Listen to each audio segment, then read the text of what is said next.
Hey there, it's Mick here. I have something exciting for you today. How do you feel about a garden tour? It's early still, there's not a whole lot, but we've had some perennials come up and a couple of other things are kicking off. So if you'd like, let's go take a look. Okay? Now, you helped me put the strawberries to bed in the fall and you helped me wake them up this winter, so you know they're doing okay, but let's go ahead and take a look at them and see what they're up to.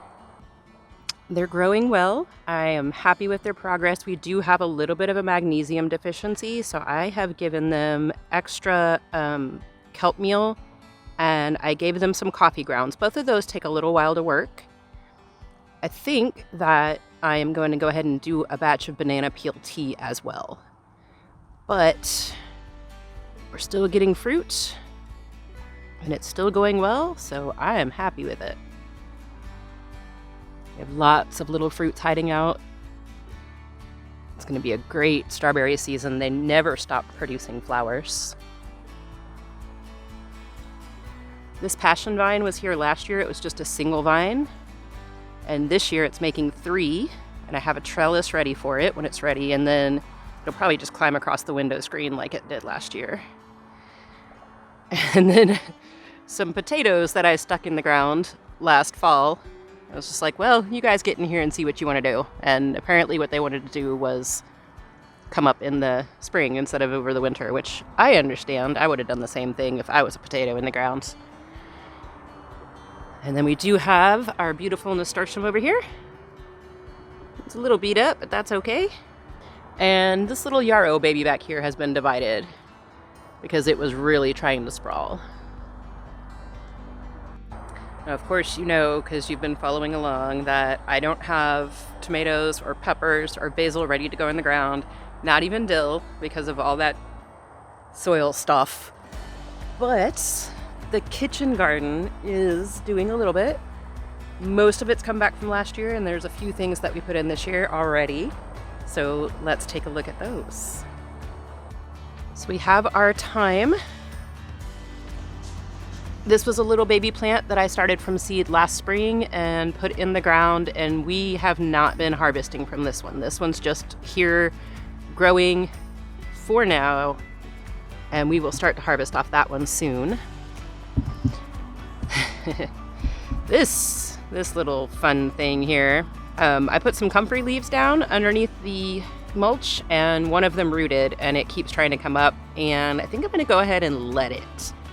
It would not hurt to have a good taproot in this garden. And we've got some chard, which got knocked over when I watered it just shortly ago. You'll see it soon. There'll be a video coming out in the next couple of weeks about dividing my pineapple mint, but this is one of the 4 plants that I got out of it. And that is our biggest lettuce so far. This is the little area that we call Toad Island.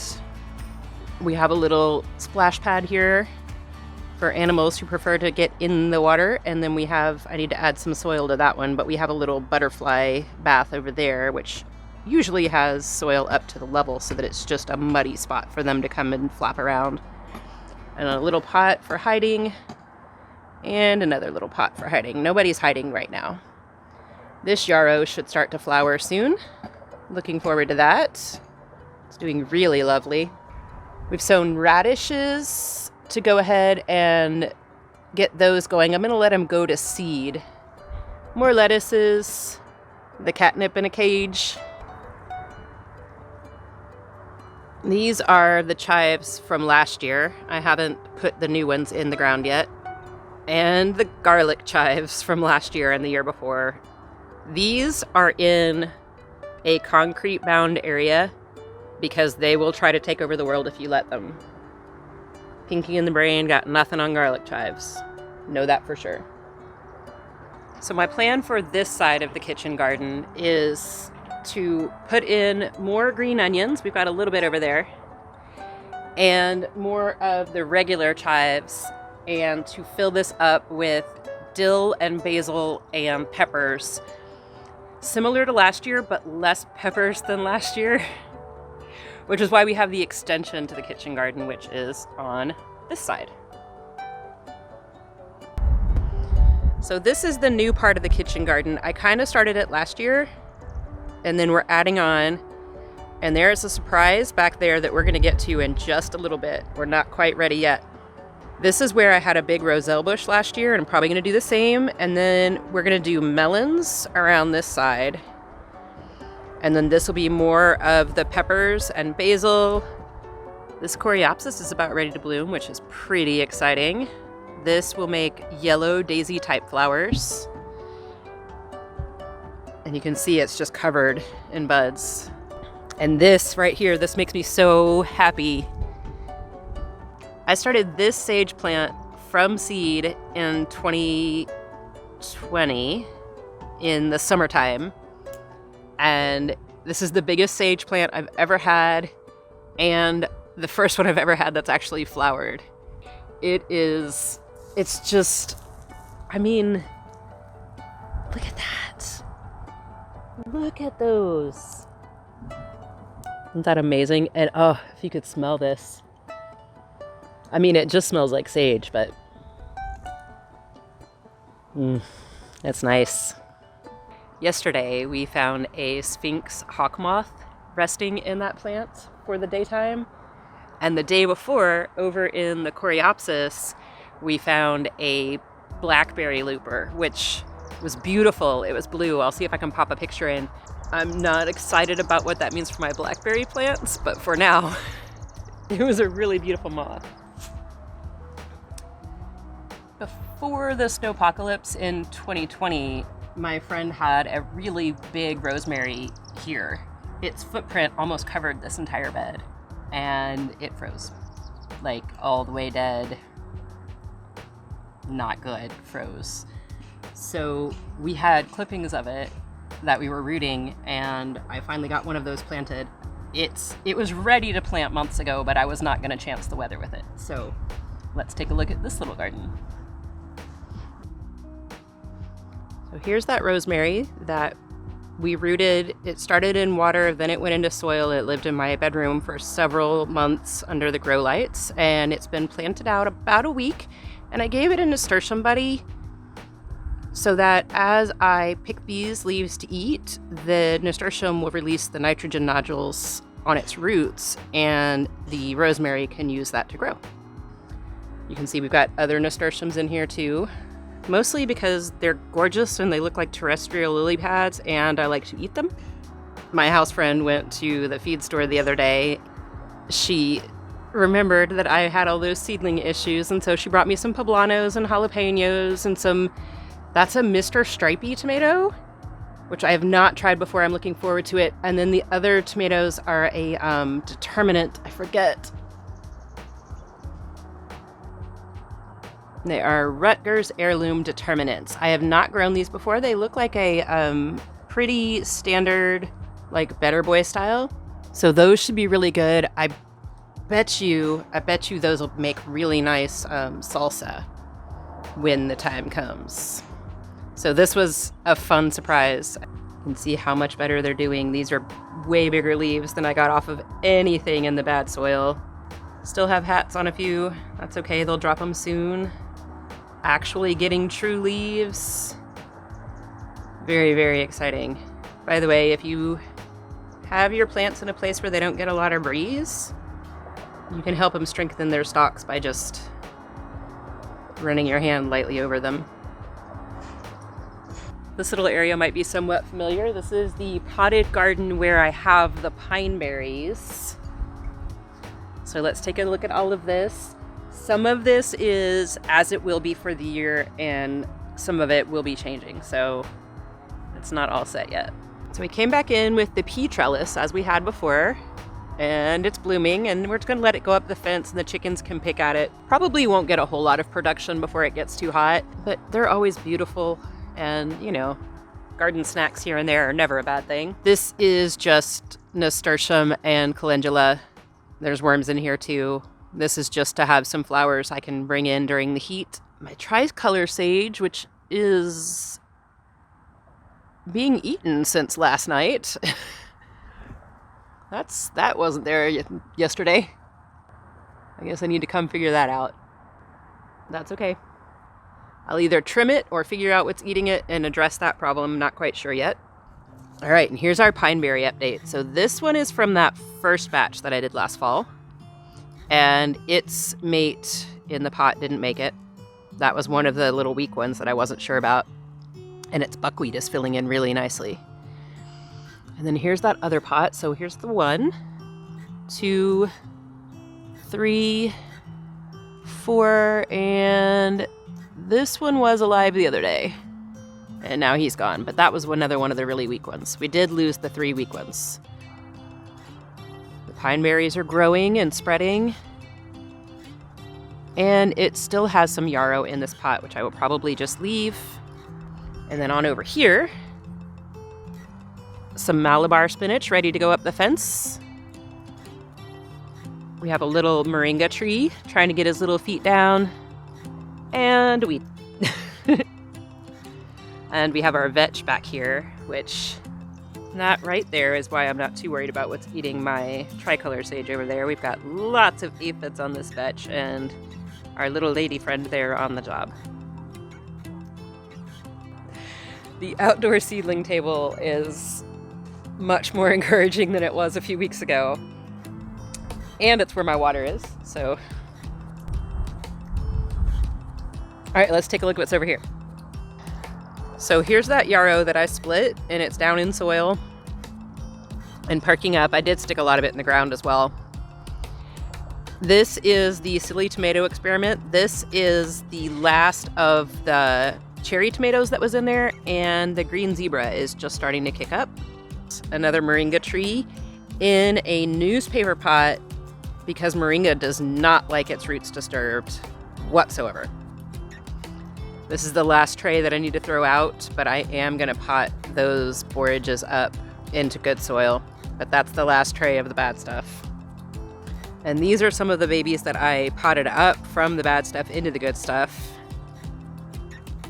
This is still in the old soil, this is in the new, this is still in the old, this is in the new, and these were started at the same times. That's just wild. My little baby artichokes, this one's struggling, but he's gonna make it, I'm pretty sure. Some flowers that have already been planted out, and some flowers that are waiting to be planted out. These are mostly zinnias. I told you that we might have ordered every zinnia that one of the seed companies had. That's them. That's all the zinnias that they had. Compost bin. Now you saw a little bit of this next part when we made the mini worm bins in the fabric pots a couple of weeks ago. Secret project revealed. That's what it was. Those are still going to be a border for a garden. So I added one. And then we have our alternating mini worm bin mint plant, mini worm bin mint plant on down the row. And this is where that pineapple mint started. So this is about a quarter of the plant that was originally in there. And I'll be doing the rest of the mints over the next couple of weeks. This is going to be our corn field this year. It's going to get extra water whenever I take care of the compost, and this is downhill from the compost, so all those nutrients will be washing this way. We have volunteer potatoes from the compost, and we have volunteer watermelons from the compost. And I'm pretty sure these are crimson sweet. They have green fruits with white stripes. And we have corn coming up. And you can see there's also nitrogen fixers here. Peas and buckwheat and vetch, and that grass is ryegrass. Sunflowers, intentional radish. This is either a bee balm or a wild bergamot. It's a monarda. I think it's Monarda fistulata, which is the purple flowers, which is usually known as wild bergamot. But it could be the one that makes red flowers. I am not 100% certain on that. We will find out soon, I guess. This is the green twister Echinacea that I started from seed in 2020 in the fall. So it flowered for the first time last year, and it's got a little bud going on right here.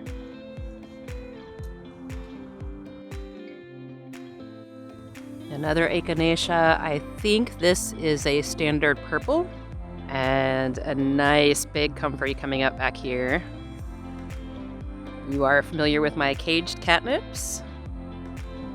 These have already been cut back for dehydrating one time. There's another Monarda. I don't know what that one is, but it's the same as the one over here.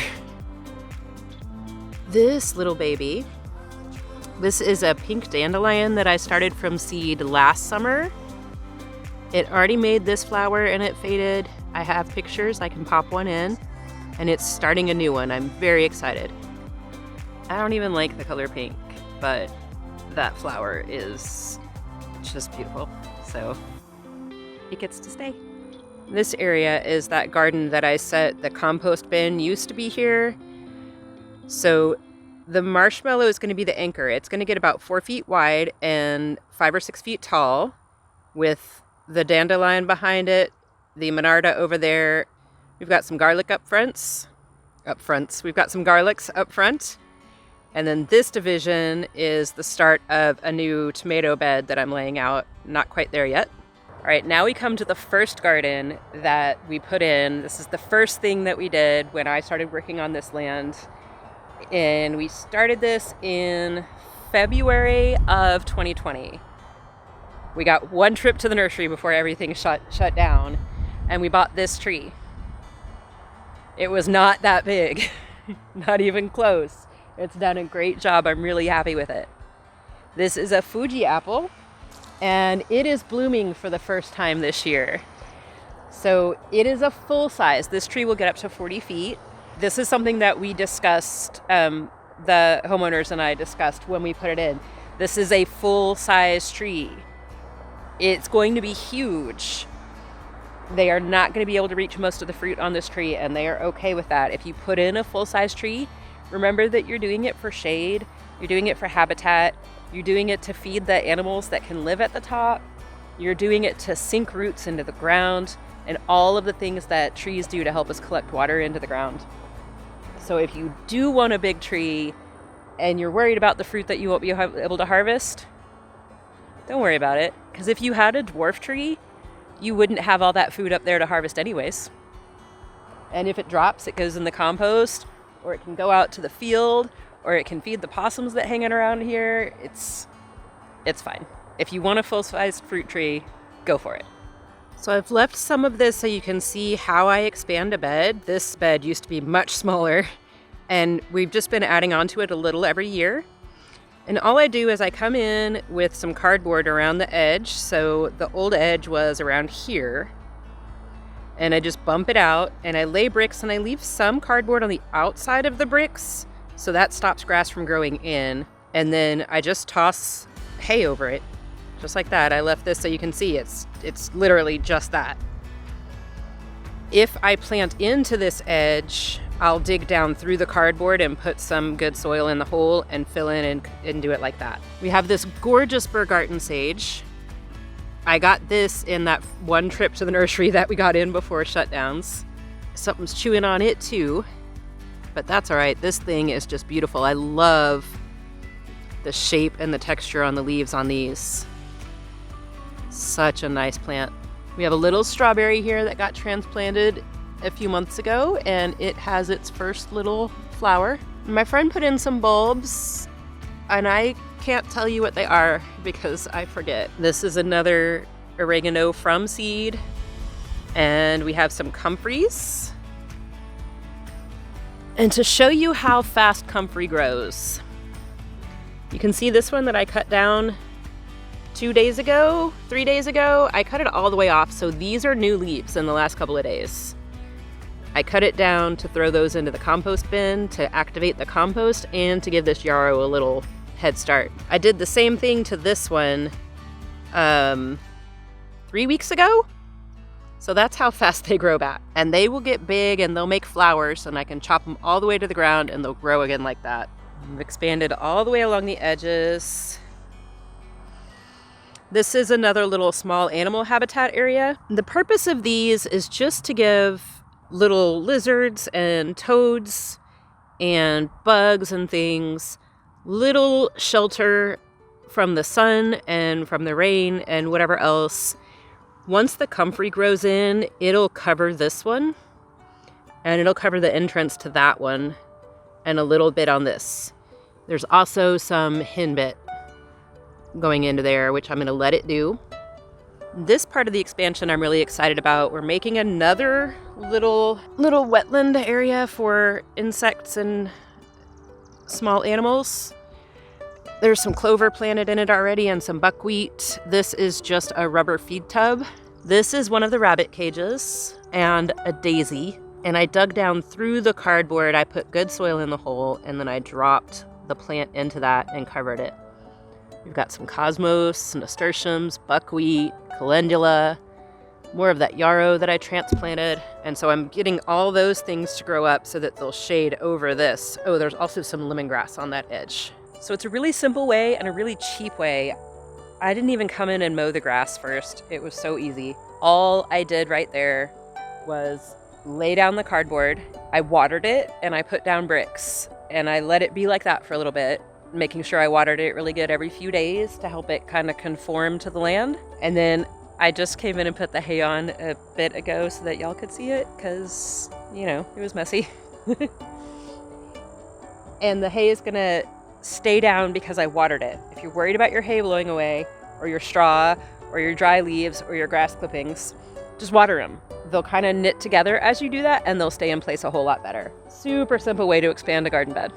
Hey, it's actually 2 days later. The other day when I was recording this video, my phone/camera ran out of memory. And so I went inside, downloaded it all. It was getting too dark, and yesterday I woke up on the wrong side of the universe and tried everything to get myself right and could not get my head together, could not get myself presentable. I only look like I got in a fight with pollen a little bit today. It was much worse yesterday. So on we go.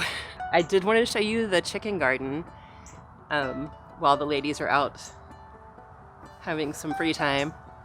So they have one garden that got established last year, and it is here. And in this garden, I grow Malabar spinach for them, which is not big yet, but they love it.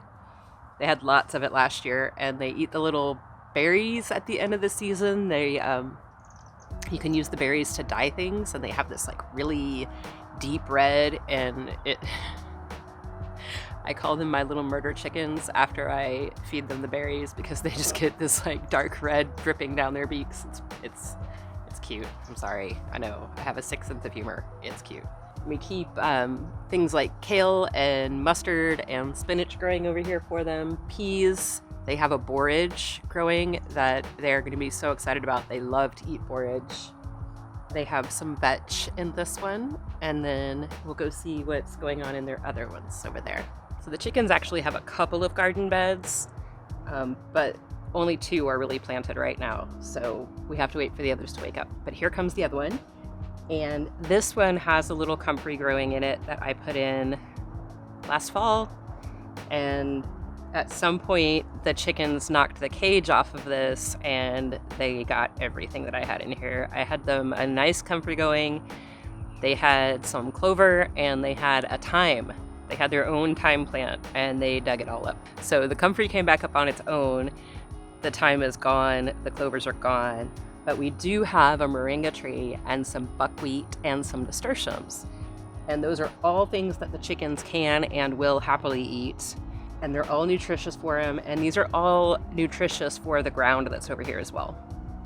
Actually, yes, everything in this cage is a nitrogen fixer.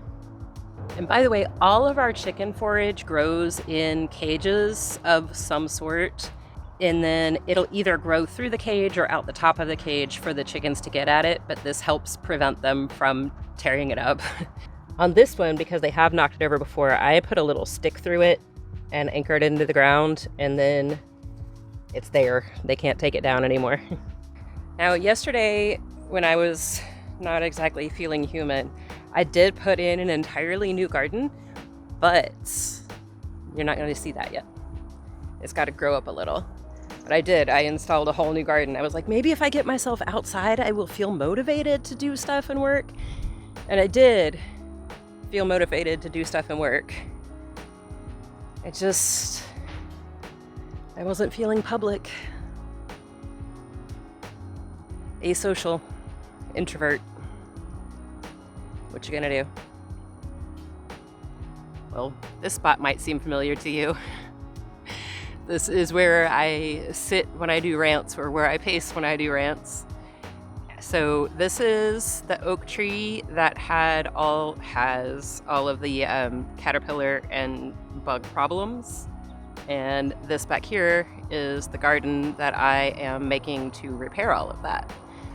I think I told you back in January that I needed to take this trellis down and move it uphill to the new garden for tomatoes. And I think when I told you about that in January, I was going to do it the next day. Well, guess what? I haven't. So that still needs to be done, but since all my seedlings got delayed, I guess it's not quite urgent. I mean, it's pretty urgent. It's like the end of April, so I need to get cracking on this stuff, but everything got slowed down, so everything is slowed down. So this still has to move. We have some carrots back here. These are carrot tops.